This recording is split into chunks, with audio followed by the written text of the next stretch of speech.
looks like a cottage from this side, but it's split level. In other words, there's a full basement in the house, and you'll see that when you get inside. The roof is just man-made slates or true tone 2000 slates. The edge trim, I just wanted to point out to you there, because we are in a high exposed area, the slates have sort of tucked into that little edge trim, which acts as a sort of as a hold on the slates, but also as a sort of a drainage channel for water to run down. And then the fascia soffit will be aluminium, so it's reasonably maintenance free. The RAL number on the fascia and the soffit and the sills is the same, and maybe there'll be a plaster reveal around the windows, and it'll also be done in the same type thing. This is external insulation.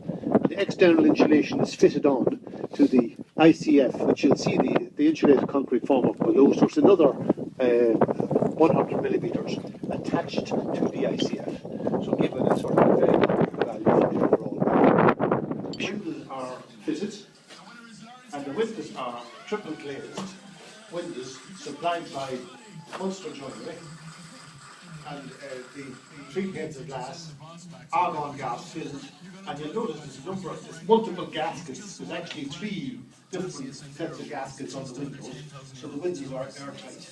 It's a major part of the build here. These are tilt and turn windows, so in that position you can tilt, and in that position they close.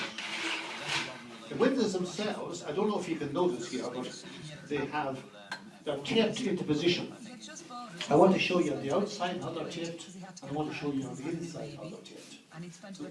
They're taped into position. And the man inside here is putting in a heat recovery ventilation system. He's doing the first fix on it. And the heat recovery ventilation system, in order to get taped with Seagrowl tape, any penetrations in that, and there are very few, have to be taped into position, and that tape is known as resin. This is the airtightness department here, by the way. All the various products are available in the local builders' markets. This one here is called resin, and they're quite expensive. They're not cheap, but those of you who did the airtightness course, number of you did it, will understand the importance of that, using the correct tapes and the right tape in each application. So the idea here is that all the services will run underneath this airtight ceiling, and there'll be a false ceiling or a suspended ceiling underneath it. And that suspended ceiling will be the decorative finish, and all the services, the electrical services, the heat recovery, ventilation, and the plumbing pipes will be within the airtight envelope, if you like. Around the edges there, you'll see there's a material here called, it's called a vapor control layer.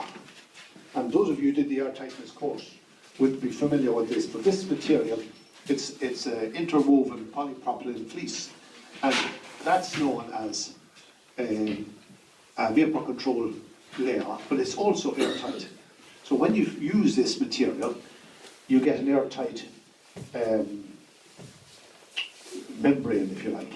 The difficulty I had here, and the reason why we boarded the entire ceiling, is that you've got 450 millimeters of insulation above that. And to fix this to the joists, and to get it from sagging and to tempt the joints of the material itself, is extremely difficult. So we decided to only do it around the edges with a product which I can show you the detail, but essentially this is the same material, except it's a different manufacturer, and it's underneath, it goes underneath the wall plate and drops down over the wall, and it's sealed. You can see the special mastic sealant. There's a sealant here called Primor. Again, another Sega product. It comes either in these sort of 300 milliliter cartridges, or it comes in a 600 millimeter sausage tube. You use a special sort of mastic gun. The man who's doing it, he's not having his lunch, but he's doing a very nice job on making sure that all the joints are sealed, and you can see the Primor is used here. You see where it's that there is pretty well attached to the ICF. Now we might maybe have a look at one of the windows. Maybe you could come over here and gather around here just to show you the air tightness on the windows. There's the sausage that goes, that's the Primor that goes into the gun, by the way. It's a 600mm. I think that's about 12 euro plus VAT. Now the tape I'm going to use with this one. Right. Now, before the windows were fitted, sorry now, it takes a bit of getting used to getting these tilt and turn windows. Before the windows were fitted, we used this tape. And this tape is a wind tight tape. And the idea of this is, if you just hold the end there, this tape has a removable sticky backing.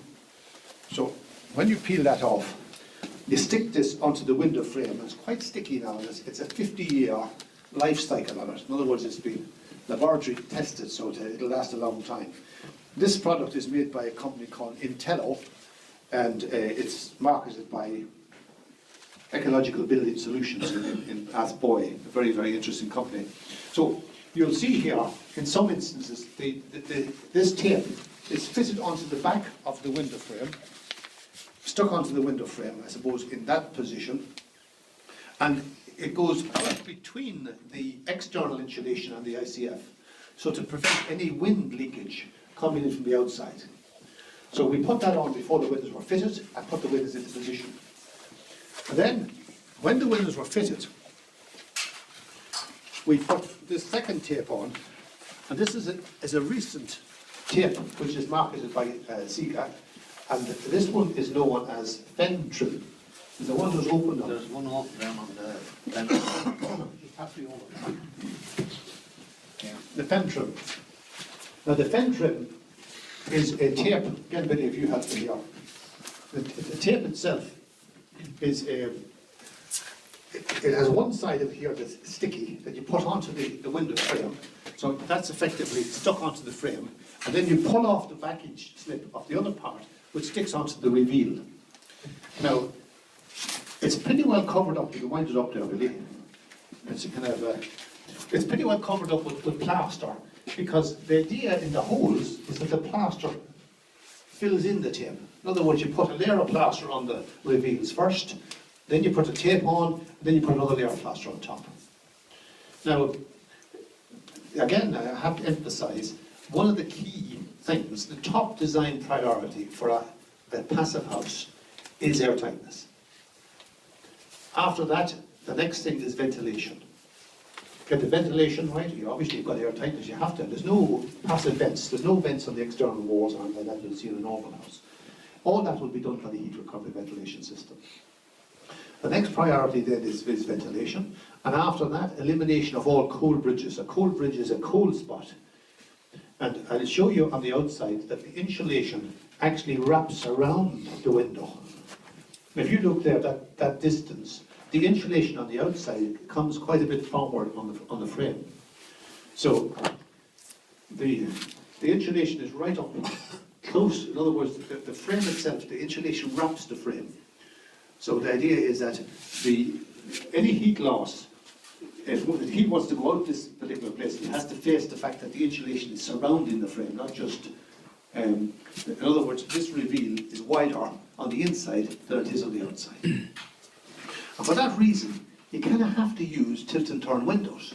If you use an opening outward window, you've got very little space to wrap the insulation on the outside, because you've got this frame which sits onto the face of the. So in other words, you've got that extra bit of frame. So we've gone then for tilt and turn. Now you could say that, and these windows are, by the way, aluminium on the outside. And this is the protective tape, but that's you can pick the colour. This is ivory, and so it's aluminium. In the middle is actually PVC, and on the inside it's pine. So it's got the beauty of wood, but the weather resistance and the maintenance freeness of aluminium. Munster Joinery make this window, and it's certified to the International Passive House Standard, and they export quite a few of them to the USA. There's nobody in the US making a certified passive house window at this time. And they can get them to market as quick as the Marvins and the Anderson window companies can. So it's quite an impressive setup. I have to say, in this particular installation, I haven't been particularly pleased with Munster Joinery, but that's another story. The two with this window here, and there's another one on the other side, is a corner window. And the idea here, because the views are particularly nice, is that window will have the glass triple glazing. There's no support in the corner. So the glass runs into each other. And there'll be a sort of a, it's kind of a feature window. So there's two of them in the house.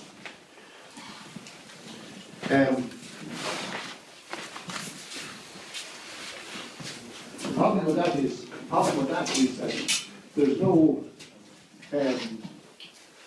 glass in the window yet, because the frame had to go in first, and then the glass is measured. But at least now the frame is in and the sill is in, and you can get all the external insulation and all that part of it.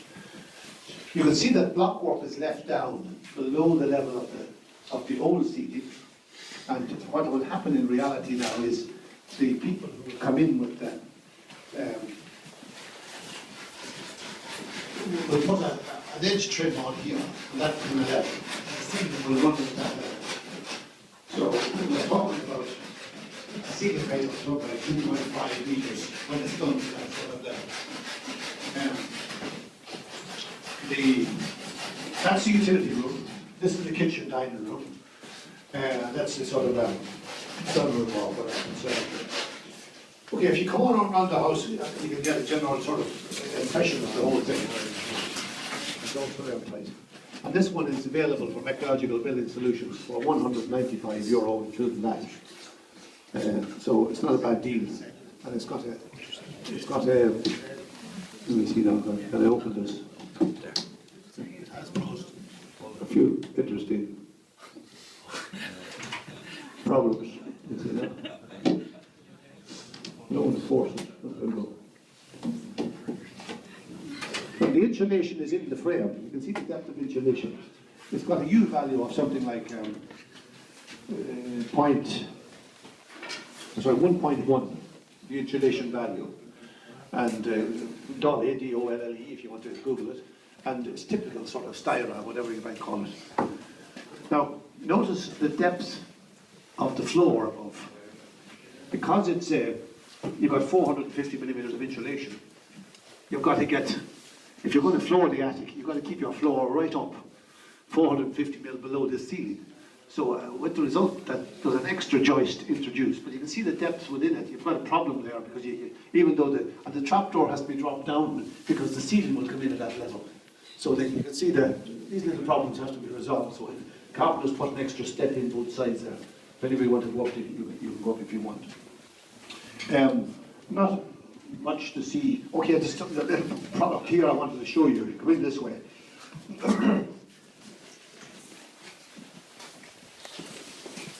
Well, for most people, an attic is a storage space. They use it for storage. If you use attic truss, it means that if you want to go up and have a look, you can see the amount of space you can get with an attic truss, rather than the traditional sort of attic where you've got a lot of timber and it's almost impossible to get in and out of it. But the attic is not within the heated envelope, it's outside the heated envelope. In other words, it's a cold attic. But this material here was used instead of roofing felt. And it's toned and grooved, recycled wood, or recycled timber or off timbers or whatever, and it's bitumen impregnated, and the roof is fully boarded. So, and it's battened and then counterbattened and then slated. So there's no movement of air in the roof, and it's breathable as well. So it's a breathable material. Now it adds another €1,200 to the price of the roof, but nonetheless, it's a good product if you want to invest in insulation and air tightness, wind tightness and all that type of thing. It's not a bad material. But it's Hutton, H-U-T-T-O-N, Sarket board, 19 millimeters thick, and it gives a certain amount of racking to the roof. In other words, the roof joists of the roof trusses have a certain amount of racking, or stability as a result of boarding it, rather than if you use Tyvek or something like that, it doesn't have any racking as such.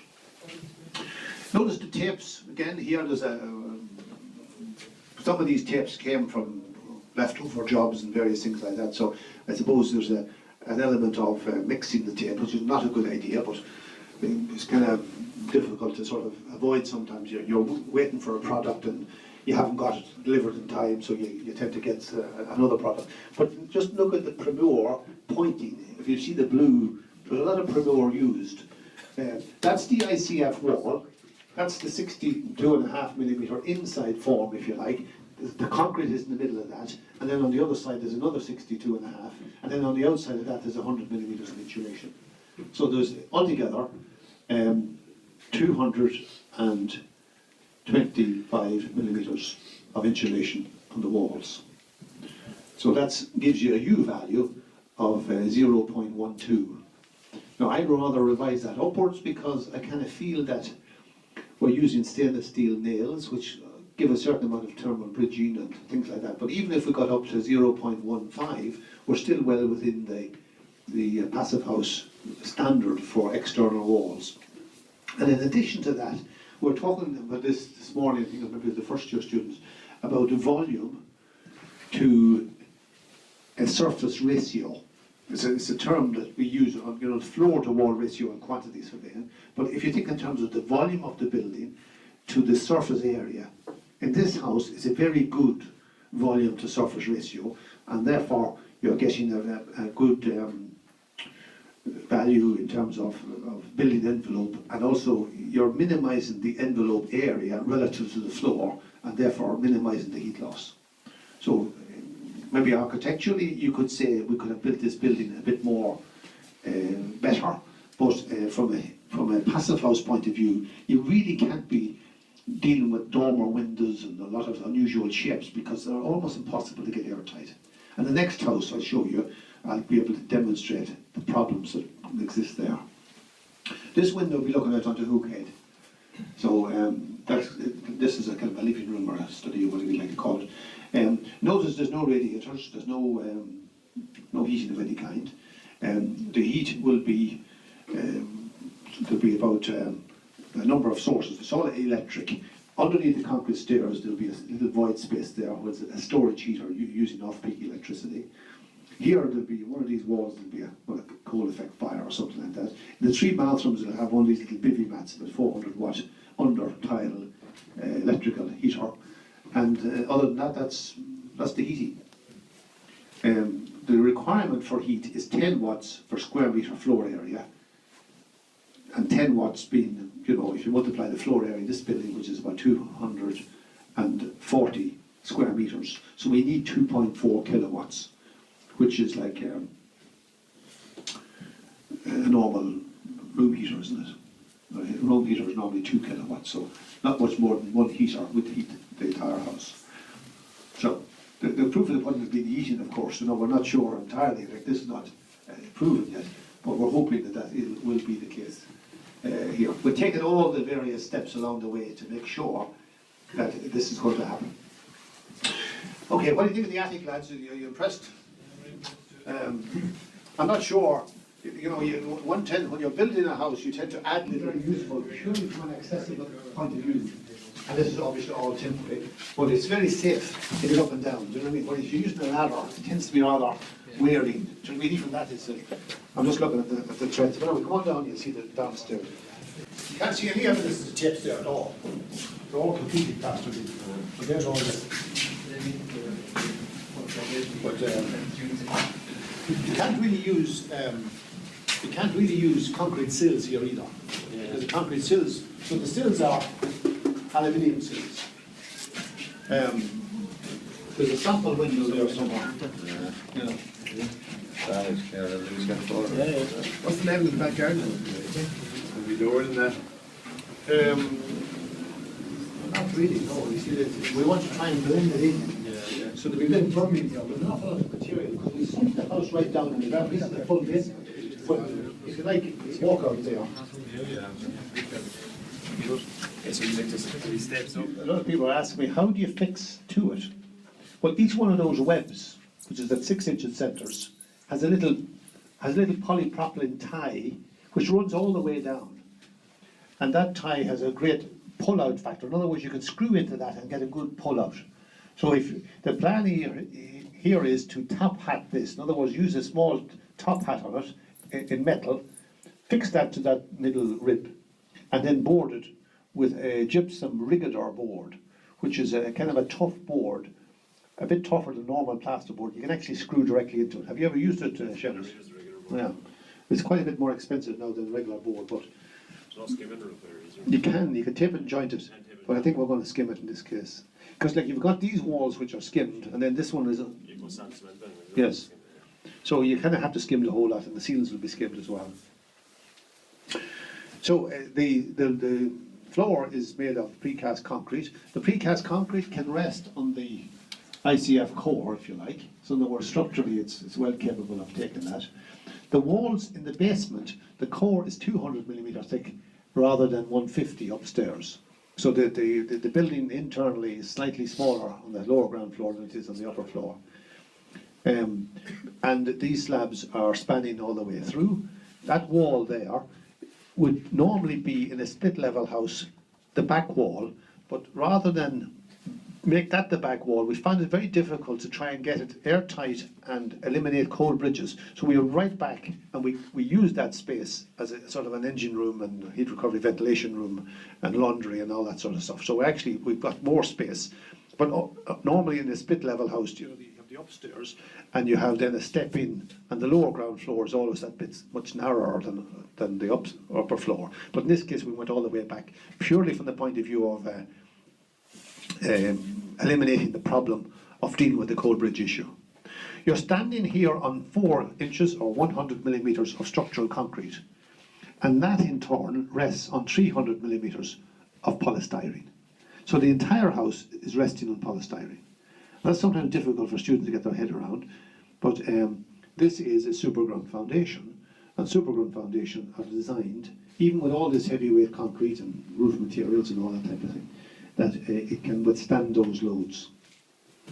Now it's not, the structural, it's what they call UHD polystyrene, ultra high density.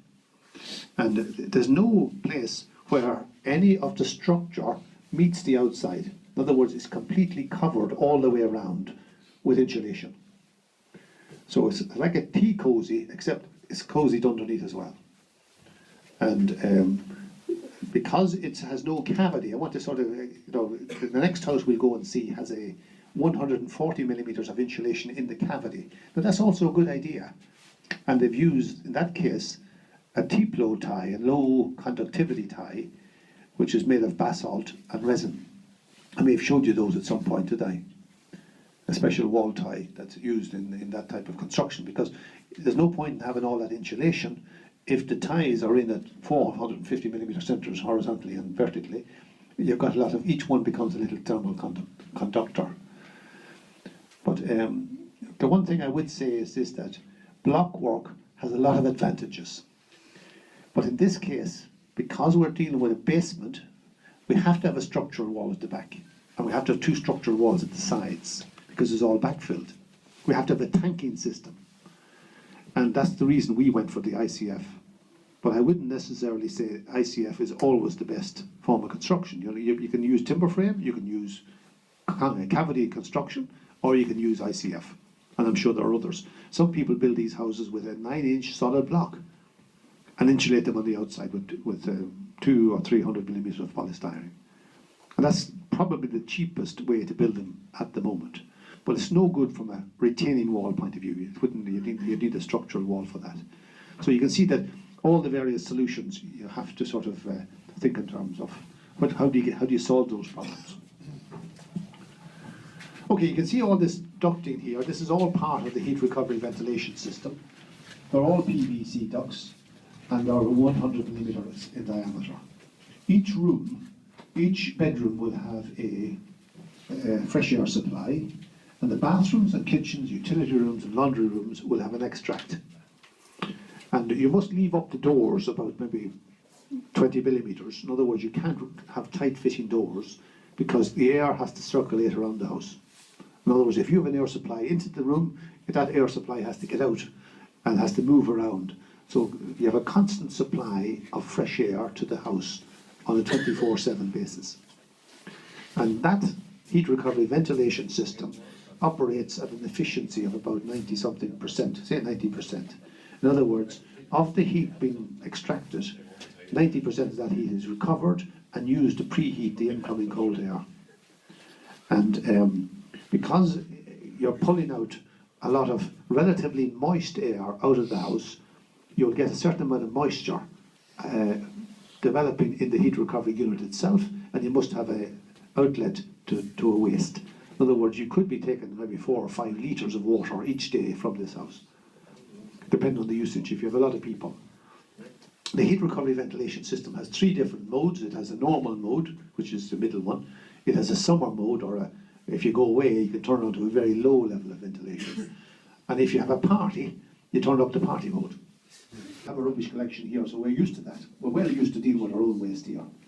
You know, if you live in a town, but we don't have any centralised, people picking up rubbish, so we have to bring our own, compost all the waste. Anything that is food or vegetable waste or anything like that, compost that. And plastic and things like that you can bring to a recycling centre. And tins and things like that you can bring as well. I'll say that there is a soundproof issue sometimes through the heat recovery system. You can hear sound travelling. But usually there's attenuators and various things that muffle that sound. Walk around the outside, and I'm just concerned that we get to Tramore by 3:30. So if you don't mind, we're going to move along, and then we're going to have a look at the house to the surface. And a lot of people put it onto concrete, prime the concrete, stick it to the concrete. But you have to protect it because stones and things like that would tear it. Okay. Yeah. But it's a good material.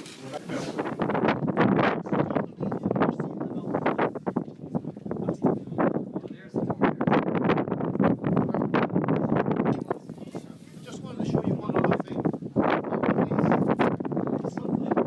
Because the sun lounge, before the sun lounge was so high relative to the natural gravity, this was something that you could do if you're. We decided to create an underground storage room for lawnmowers and garden tools and things like that, which effectively is a space that, with a little bit more money, you can generate something that's usable rather than that's unusable. Ordinarily, that would be just filled in with hardcore and built up as walls. But we created that space by putting in a structural slab, filling up the walls and creating that space. We used precast concrete on top of it.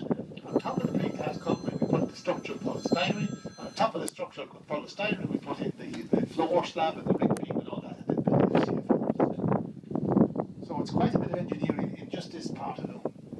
You can see the pitchantine used then externally. First of all, you prime the wall, you stick on the pitchantine. And on top of the pitchantine is that drain deck, which is like a material which is used to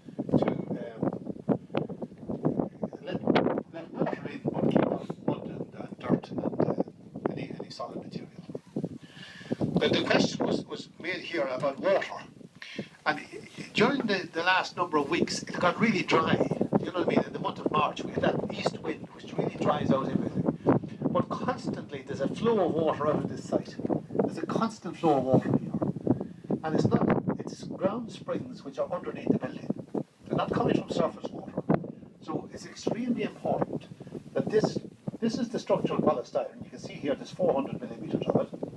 That sits on the pond liner, or the radon barrier, and underneath that there's about 400 millimeters of clean stone. There's no quarry dust used, because quarry dust would interfere with the whole drainage system here. So there's that chippings, but no quarry dust as such. And there's a little bit of terram used as well, just to stop prevent the drainage system getting fogged up with dirt or whatever, and also give a bit of protection to the pond liner. So there's a lot of items here which are, I suppose, belt and braces jobs. The scaffolding has held up extremely well, even though we've had some horrendous storms in the last number of weeks. But scaffolding, well-built scaffolding, should do that. And plus the fact you have no real hoarding. Hoardings seem to be the problem more than the scaffolding itself. It tends to filter through the scaffolding material. Okay. Sorry. Alright, how are you going? What's this one for? It's ground for downpipes afterwards, so you okay. have something to fix them into the wall. That's all. close, yeah. Batches. Yeah. Like batches being filled. Yeah, that's it, yeah. So basically we just cut out a hole and fix in the plywood and set it, so that if something decent to fix to afterwards. And what's this material? Going for? Expanding foam. Expanding form.